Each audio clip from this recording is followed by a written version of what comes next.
Hey everyone, what's up? It's Lowell Kitty 77 here today, and we're back again with another video.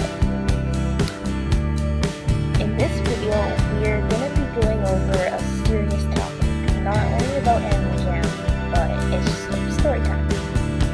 The story is about how I got diagnosed with type 1 diabetes when I was 10. So basically, when I was 10, I went out one day and I wasn't feeling too well. And then after it kind of got worse, I started having severe leg pain, but I just didn't really think much about it. I thought, oh, it's okay, maybe I had something that's troubling me or something. So I didn't really think of most of it. And then the next day I went to sleep, but and then I woke up and I kept leg pains kept continuing throughout the months until I got diagnosed. So basically, when I was when I turned 10, it was my birthday, which was December 25th. And then I realized something was off. I woke up in the morning and I felt strange, but I just couldn't figure it out. Then I went to bed the next night, and then I woke up and I still didn't feel well, so I went to sleep. Another night, I woke up, same thing happened for a couple of days. So I really told my dad about it, and then he was just like, oh, we'll take you to the doctors in the morning. And I said, okay, we'll do.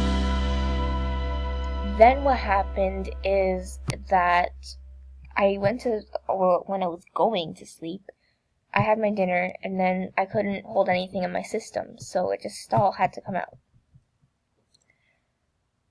And then in the morning, I woke up, and I felt really ill. Like, I went downstairs, I looked at the TV, it was blurry, I just thought, oh, it's just my imagination or something.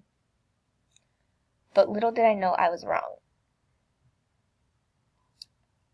I told my dad, and he's just like, oh, are you alright? Do you want breakfast or something? And I said no, and usually I am a big fan of breakfast.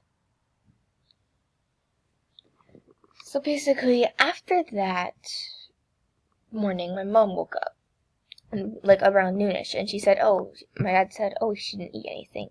And my mom's just like, oh, you have to eat something and everything. And I told her I couldn't hold anything or eat anything, because it just doesn't feel right. Then she says to me, okay. So basically, I ended up trying to eat very little amounts of what we could find that wasn't going to really harm me. Then we went to the hospital because I wasn't feeling well at all. And I felt like fainting. And it was just really awkward. And I just thought I was going to die. I honestly thought I was actually going to die. And then, so we go to the hospital. And as soon as we get to the hospital, I couldn't really walk. Like, I just went to sleep in the car. And then I woke up in the hospital for a couple seconds. And then I just when I got inside the hospital, I just fell into a coma. And then after that, the coma probably lasted for about a couple hours, as what the hospital people said to me. And then after that, my family, when I woke up, my family was there, and they're just like, oh my gosh, are you alright, and everything. And I'm just like, yeah, I'm fine. But I asked, where was I? Because I didn't know at the time. And they're just like, you're in the hospital. And I asked why, and she's like, because you fell into a coma.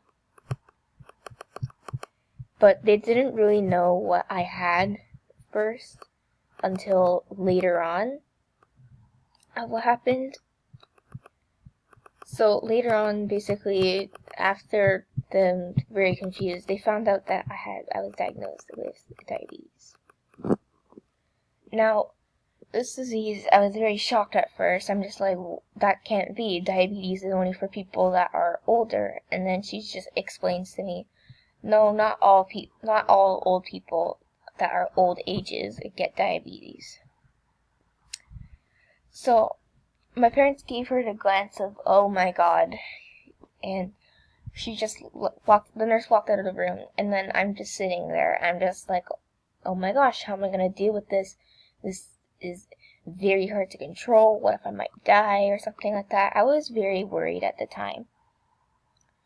So 2 weeks later, I got out of the hospital. They told me what I needed to know and almost all good information about diabetes and how I can take care of it and how I can control it and everything.